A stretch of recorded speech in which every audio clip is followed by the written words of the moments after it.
우리가 지난 시간을 통해서 이 점점 드러나는 다윗에 대해서 우리가 살펴보았습니다. 오늘은 우리가 지난 시간에 살펴보지 못한 부분에 대해서 우리가 함께 살펴보겠습니다. 오늘 본문을 먼저 우리가 살펴보고 그 다음에 우리가 지난주 말씀을 살펴봐야 되는데 이게 순서가 조금 바뀌었습니다. 다윗이 아비가일과 결혼한 후에 십광야 하길라 산지에서 생활할 때입니다. 여전히 산지에 숨어 있어야 하는 이 다윗은 모든 일들이 고단합니다. 그런 다윗에게 위기가 한 번 더 닥쳐옵니다. 이 십광야 사람들이 이 다윗을 신고한 것입니다. 십사람들의 신고로 다윗이 여전히 십광야 근처에 있다는 것을 알게 된 이 사울이 이 3,000명의 군사를 이끌고 다윗을 찾으러 옵니다. 왕 이끌고 온 이 군사는 허주방 군사가 아닙니다. 항상 어느 왕국이든지 왕의 근위대는 아주 가장 강한 군대입니다. 이런 근위대를 포함하여 이 3,000명이나 되는 잘 훈련된 이 군사들이 몰려온다고 하니 이 다윗으로서는 이 상당히 난감한 처지에 다시 놓이게 됩니다. 그런데 이번에도 이 결과는 다윗의 승리였습니다. 그리고 지난번 엔게디 동굴에서 다윗이 사울을 살려보냈는데 이번에도 다윗은 사울을 죽일 수 있었지만 죽이지 않고 살려보내는 일을 또 한 번 반복을 하게 됩니다. 오늘은 이런 이야기를 살펴보면서 우리에게 주는 귀한 교훈을 우리 함께 살펴보도록 하겠습니다. 먼저는 이 십광야 사람들의 밀고를 다시 접하게 됩니다. 본문 1절을 보면 이 10사람이 기브아에 와서 사울에게 다윗이 있는 것을 밀고하는 것으로부터 시작이 됩니다. 지난 시간들을 생각해 보면 십광야 사람들이 다윗을 밀고하는 것이 이번이 세 번째인 것을 우리가 알 수가 있습니다. 첫 번째와 두 번째 밀고는 엔게디 동굴 사건과 연결되어 있습니다. 다윗이 십광야 이 하길라 수풀에 있을 때 십광야 사람들이 기브아에 있는 사울을 찾아가 다윗을 밀고 했습니다. 그래서 사울은 군사들을 거느리고 다윗을 잡으러 갑니다. 그런데 때마침 이 블레셋이 이스라엘을 침공해 오게 됩니다. 나라가 다른 나라로부터 침공을 당했으니 계속해서 다윗을 잡는 일에 몰두할 수가 없습니다. 그래서 거의 잡을 수 있었는데 이제 조금만 더 가면 다윗을 잡는 것인데 사울은 발길을 돌리게 됩니다. 이런 일을 겪으면서 다윗은 거처를 옮겨 엔게디 요새로 옮기게 됩니다. 블레셋의 침공 문제를 해결한 사울은 다시 군사를 이끌고 오게 됩니다. 이때 십광야 사람 중 한 사람이 다윗이 엔게디 광야에 있다고 또 두 번째로 밀고를 하게 되죠.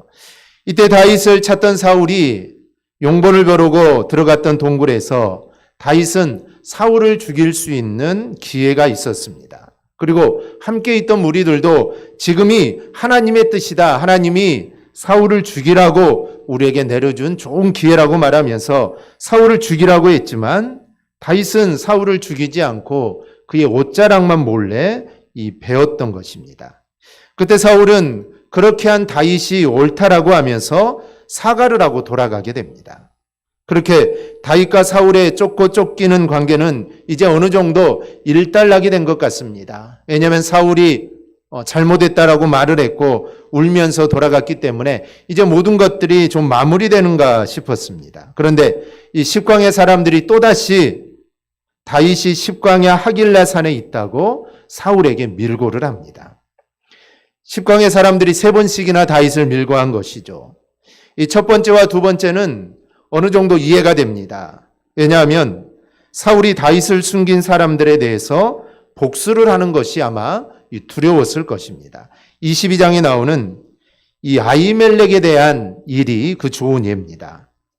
사울이 자신을 죽이고자 하는 의도를 파악한 이 다윗이 도망을 하다가 아히두베 제사장 아히멜렉에게 가서 떡 몇 덩이와 골리앗이 쓰던 칼을 받은 일이 있습니다.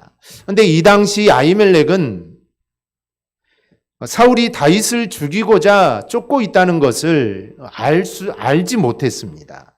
그리고 다윗은 사울의 사위이자 그리고 그 군대의 장관입니다. 그러니 그가 굶주리고 있다고 하니 당연히 음식을 제공하게 된 것이죠. 이거는 정당한 일입니다. 또한 다윗이 무기를 찾을 때 전에 소년이 다윗이었을 때 이 골리앗을 무찔렸는데 그때 맡아두었던 그 골리앗의 칼이 있었습니다. 그래서 이 제사장은 그 칼을 다윗에게 주게 됩니다. 그래서 이것은 당연한 일이죠. 정당한 것이었습니다. 그런데 나중에 이 사실을 알게 된 사울이 아히멜렉 가족 전체를 진멸을 합니다. 즉 모두 다 죽여버리게 되죠.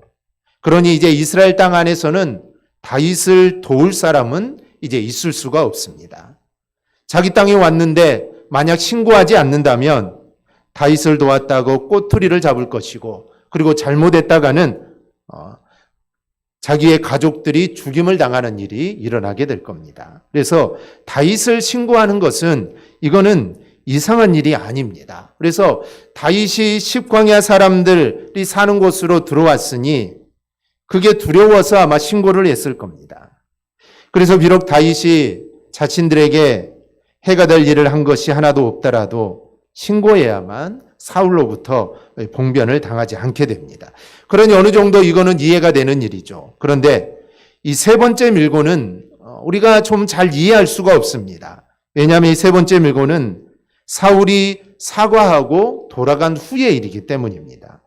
그 후에 십광야 사람들이 다시 사울을 밀고를 하게 된 것이죠. 그래서 이것은 사울에게 밀고를 하지 않아서 보복을 당할까 봐 그런 것보다는 포상을 받을 것에 대한 이 욕심 때문이라고 우리가 볼 수가 있습니다. 다윗이 유다 땅에 머무르는 이유는 어렵더라도 약속의 땅에 있기 위함입니다. 어렵더라도 이스라엘 백성과 함께하기 위함입니다. 다른 나라에 가는 게 더 편할 것입니다. 다른 나라에 가면 사울에게서 피함을 당할 수도 있고 좀 편하게 살 수 있습니다. 그런데도 다윗은 이방 나라에 가 있지 않고 이스라엘 안에 있었습니다. 그러니 사울의 이 쫓김을 계속 당하는 것이죠. 그런 이유는 그들은 미래의 자신이 이끌어가야 할 이 백성이기 때문입니다. 그래서 비록 사울에게 쫓기는 그런 상황임에도 불구하고 다윗은 어디에 있든지 항상 그 땅 거민의 보호자 역할을 했습니다. 즉 도적들로부터 그들을 지켜주는 역할을 했죠. 그러니 십광야 사람들이 첫 번째, 두 번째 밀고와는 다르게 이 세 번째 다윗을 민고한 것은 그들은 철저하게 자신의 욕심만 챙기고 있다라고 우리는 볼 수가 있습니다. 이 다윗의 입장에서 보면은 정말 괘씸한 행동들입니다. 그리고 십광야 사람들의 이런 밀고는 단순한 욕심의 차원이 아니라 그들의 영적 무지도 볼 수 있습니다.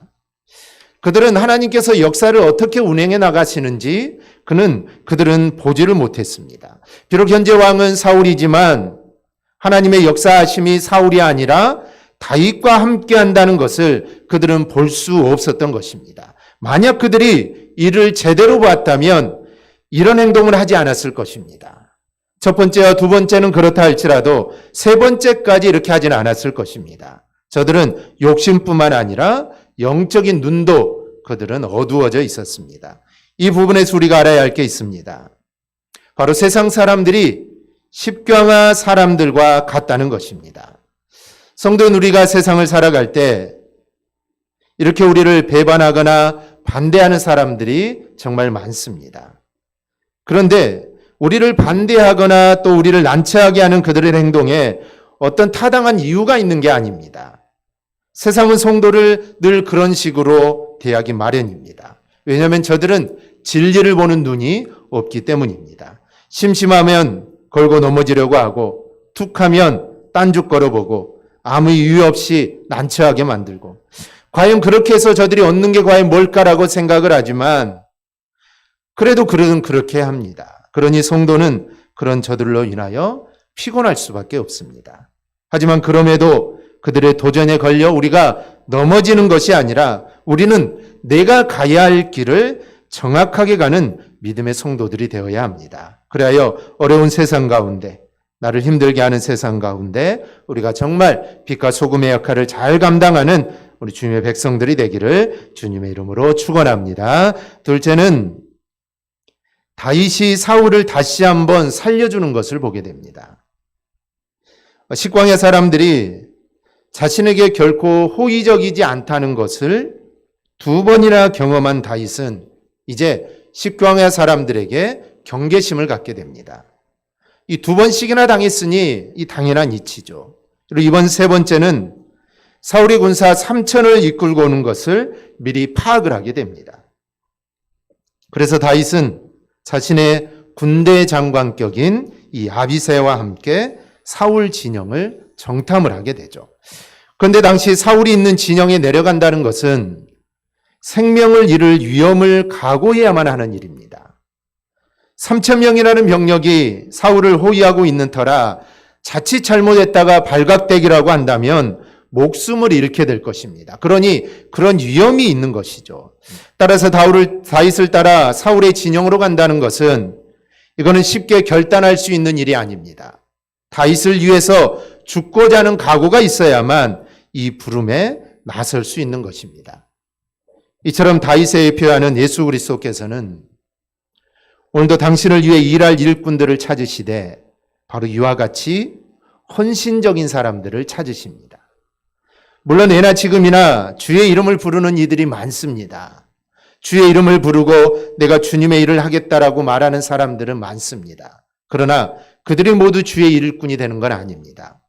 그리스도인으로 자처하는 사람들은 많지만 정말 사도 바울처럼 내가 주님을 위해서 죽고 내가 주를 위해서 내가 살겠다 이렇게 다짐하는 자는 이들은 심히 적습니다. 우리는 예수님께서 병든 자를 고치시고 기적의 떡을 먹이실 때 그들 주변, 예수님 주변에는 수많은 사람들이 있었음을 우리는 알고 있습니다. 누가 억지로 끌어모은 것이 아닙니다. 예수님이 부흥회를 하니까 오라고 말을 한 것도 아니고 전단지를 뿌린 것도 아닙니다. 그런데 원근 각처에서 스스로 수많은 사람들이 예수님에게 찾아온 겁니다. 하지만 그들 중에 제자가 되라는 부르심에 응한 사람은 소수에 불과합니다. 여러분, 사랑은 자기를 희생하는 정신입니다. 자기 희생이 따르지 않는다면 이거는 진정한 사랑이라고 할 수가 없습니다.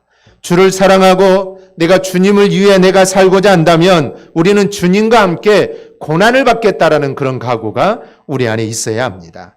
우리가 그리스도와 함께 영광에 참여하기 위해서 우리가 반드시 거쳐야 할 관문은 바로 그분의 고난에 참여함이라는 것을 우리는 절대로 잊어서는 안 됩니다. 그래서 고난이 내게 유익이라고 말을 하는 것입니다. 주를 위해 당하는 고난을 우리는 기뻐할 수 있어야 합니다. 이렇게 자신을 희생하기로 다짐한 아비새와 함께 사울 진영으로 가게 됩니다. 왕이 동행한 이 군대답게 진영이 아마 견고했을 겁니다. 사울의 거처는 가운데 있고 그를 둘러싼 군사령관인 아브넬을 비롯한 군사들이 사울을 둘러싸고 있습니다. 그런데 그날 밤 하나님께서는 다윗의 편에 손을 들어주십니다. 이들이 진영 속으로 정탐해 갔을 때 사울은 물론 아브넬과 군사들이 모두 잠에 빠져 있었습니다. 그래서 다윗과 아비새는 사울이 있는 곳까지 무사히 가게 됩니다. 이런 광경을 보자 아비새가 다윗에게 이렇게 말합니다. 8절을 보면 하나님이 오늘 당신의 원수를 당신의 손에 넘기셨나이다. 그러므로 청하오니 내가 창으로 그를 찔러서 단번에 땅에 꽂게 하소서. 내가 그를 두 번 찌를 것이 없으리이다. 이 정말 그럴 상황입니다. 또한 다윗을 섬기는 이 아비새의 입장에서는 다윗을 위한 좋은 기회라고 여겨질 상황입니다. 그의 말대로 사울을 죽이는데 창을 두 번 찌를 것도 없습니다. 잠을 자고 있으니 창 한 번이면 죽일 수 있다는 것이죠. 그래서 다윗이 오케이 사인만 내려주면 아비새는 자신의 창으로 단번에 사울을 죽일 수 있는 상황입니다. 하지만 다윗은 이번에도 엔게디 동굴과 똑같이 행동을 합니다. 9절을 보면 누구든지 손을 들어 여호와의 기름 부음 받은 자를 치면 죄가 없겠느냐라고 합니다. 그러면서 여호와께서 그를 치심으로 죽을 날이 이르든지 전장에서 망할 것이다 라고 합니다. 비록 정황상으로는 자신이 까닭없이 죽이려는 사울을 죽일 수 있는 기회입니다. 모든 상황들이 다 맞아떨어집니다. 군사들도 다 잠을 자고 있고 사울도 잠을 잡니다. 아비새 또한 군사령관도 그 옆에서 아브넬도 잠을 자고 다윗과 아비새는 아무런 거침없이 사울 옆까지 다 왔습니다. 그러면 이거는 하나님의 뜻이다. 하나님이 이렇게 상황을 이끄셨다라고 생각을 할 것입니다. 그러면 사울을 죽이는 것이 당연한 것입니다.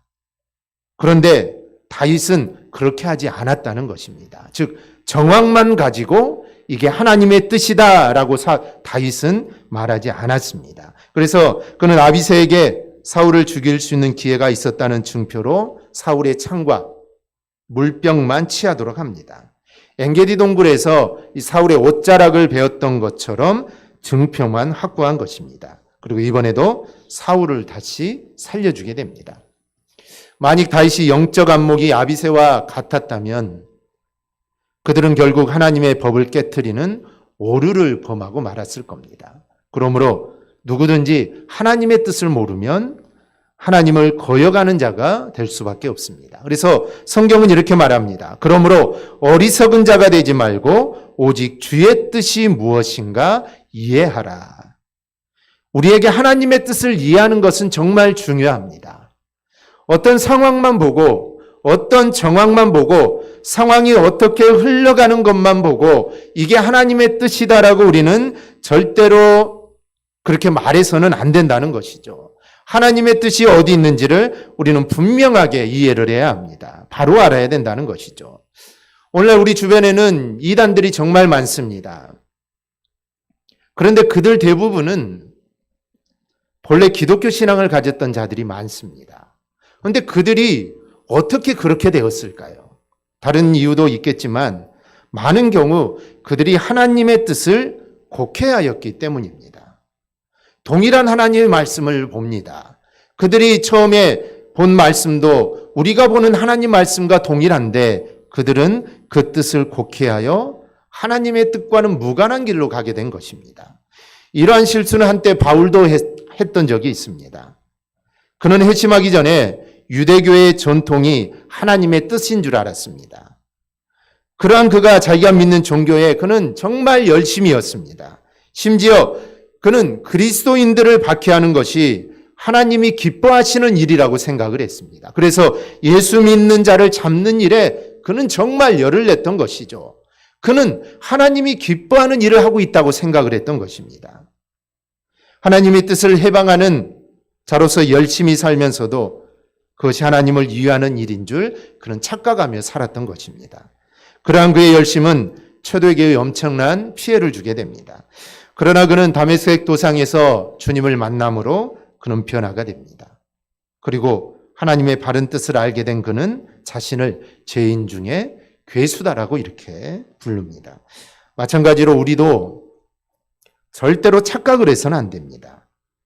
우리가 어떤 선택을 할 때는 반드시 한번 물어야 합니다. 그리고 하나님의 말씀에 비추어 볼 때 이 선택이 타당한 것을 우리는 물어야 합니다.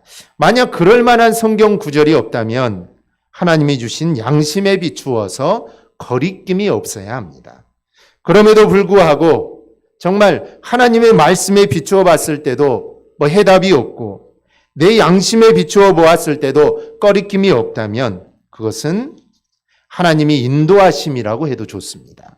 하지만 말씀에도 비추어 보지 않고 양심의 자를 사용하지도 않고 정황만 보는 것은 사실 자신의 욕심으로 정황을 이용하는 것과 같습니다. 지금 아비새가 그렇다는 것이죠. 정황상으로는 지금 사울을 죽여야 합니다. 하나님의 뜻이라는 것이죠. 아비새는 그렇게 이해를 한 겁니다. 하지만 다윗은 하나님의 기름 부음 받은 자를 자신은 죽일 수 없다라는 것이죠. 이게 다윗이 가지고 있었던 분명한 원칙이었습니다. 엔게디 동굴에서도 마찬가지였습니다. 사울을 치는 것은 내가 하는 일이 아니라 하나님이 하시는 일이라는 것입니다. 그러니 그 방법도 하나님께 달려 있다는 것입니다. 이런 다윗의 판단은 신약 시대에 와서도 그대로 이어집니다. 로마서 12장을 보면 너희가 친히 원수를 갚지 말고 하나님의 진노하심에 맡기라라고 말씀합니다. 그리고 원수 갚는 것이 내게 있으니 내가 갚으리라라고 주님께서 말씀합니다. 하나님께 맡길 것은 우리가 조급한 마음으로 서둘러서는 안 됩니다. 그러려면 정황만이 아니라 분명히 하나님의 분명한 뜻에 우리는 관심을 가져야 합니다. 그러면 하나님께서 인도해 주십니다. 이 다윗이 사울을 두 번째 살린 것은 이거는 영웅 심리가 아니라 바로 이런 신앙적인 자세에서 나온 것임을 우리는 알아야 합니다. 셋째로 이 모든 이면에는 하나님의 역사하심이 있는 것을 우리는 보아야 합니다. 다윗과 아비새가 사울의 진영으로 들어갔을 때 군사령관 아브넬을 위시하여 모두가 잠들어 있었습니다. 물론 다윗을 쫓아왔다가 다시 블레셋 침공을 막으러 갔고 다시 다윗을 쫓으러 왔기에 아마 군사들은 많이 피곤해 있을 겁니다. 그럼에도 왕 사울의 주변 군사들이 잠들어 있다는 것은 이거는 육신의 연약함으로만은 설명하기가 어렵습니다. 왕을 지키는 군사가 잠들어 있다는 것, 이거는 있을 수 없는 일이죠. 그럼 어떤 설명이 있을까요? 12절에 이에 대해서 이렇게 말합니다. 다윗이 사울의 머리 곁에서 창과 물병을 가지고 떠나가되 아무도 보거나 눈치채지 못하고 깨어있는 사람도 없었으니 이는 여호와께서 그들을 깊이 잠들게 하셨으므로 그들이 다 잠들어 있었기 때문이었더라. 저들이 피곤한 면도 있었지만 또 그것도 하나님의 섭리입니다. 그들이 피곤하여 잠들게 한 것도 하나님의 섭리이지만 그보다 더 주목할 일은 이러한 일이 일어난 이유는 여호와께서 그들을 깊게 잠들게 하셨다는 겁니다. 하나님께서 역사하신 겁니다. 물론 다윗과 아비새는 자신이 할 수 있는 일을 최선을 다했습니다. 그리고 그런 최선이 가치 있게 드러나는 것은 역사를 주관하시는 하나님의 개입으로 가능해지는 것입니다. 하나님께 다윗을 사용하시기 위하여 그 밤에 사울 진영의 모든 군사들을 잠들게 하신 것입니다. 따라서 사울을 두 번이나 살려준 이야기는 단지 영웅 다윗만을 볼 것이 아닙니다. 그의 신앙적 자세를 우리는 분명하게 배워야 합니다. 그러면서 더 중요한 점, 하나님께서 개입하셔서 다윗을 인도하셨다는 점을 우리는 알아야 합니다. 우리도 마찬가지입니다.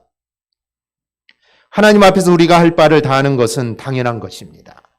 하나님 앞에서 우리가 할 일은 당연히 해야 합니다. 그 일들을 우리는 최선을 다해서 행해야 합니다. 그렇게 한 후에 또 우리가 간절히 하나님을 의지하는 이유는 하나님의 간섭하심이 있지 않고서는 우리는 그 어떠한 일들도 이룰 수 없다는 것입니다. 즉 하나님이 함께 하셔야만 우리는 일들을 이룰 수 있습니다. 우리가 어떤 사업을 시작하든지 내가 할 일은 당연히 해야 되겠죠. 내가 할 일은 정말 부지런히 해서 그 사업이 이루어질 수 있도록 최선을 다해야 합니다. 그런데 그것만 가지고는 되지 않습니다. 하나님의 간섭하심이 있어야 합니다. 그래야 그 일을 이룰 수 있는 것이죠. 내가 어떤 일을 이루고자 하는 일들이 있습니다. 내가 정말 간절하게 소망하는 일들이 있습니다. 그러면 나는 그 일을 위해서 정말 열심히 해야 합니다. 열심히 하지 않는 것은 안 됩니다. 일단은 열심히 해야 되죠. 그리고 하나님의 함께 하심을 기도해야 합니다. 그렇지 않고 내가 어떤 일을 이룬다. 이거는 있을 수 없는 일입니다. 그 일을 우리는 절대로 이룰 수 없다는 것이죠. 그래서 내가 할 일은 정말 열심히 하고 그리고 그 이후에 하나님이 함께 하심으로 그 일을 이룰 수 있도록 기도와 간구가 우리 안에 있어야 합니다. 이걸 깨닫는 자만이 겸손하게 여호와를 의지함으로 여호와의 역사하심을 맛보게 되는 것입니다. 하나님이 역사하시지 않으면 우리는 아무것도 이룰 수 없습니다. 따라서 우리는 절대로 하나님보다 앞서려고 해서는 안 됩니다. 하나님께서 가시는 걸음에 우리는 함께 가야 합니다.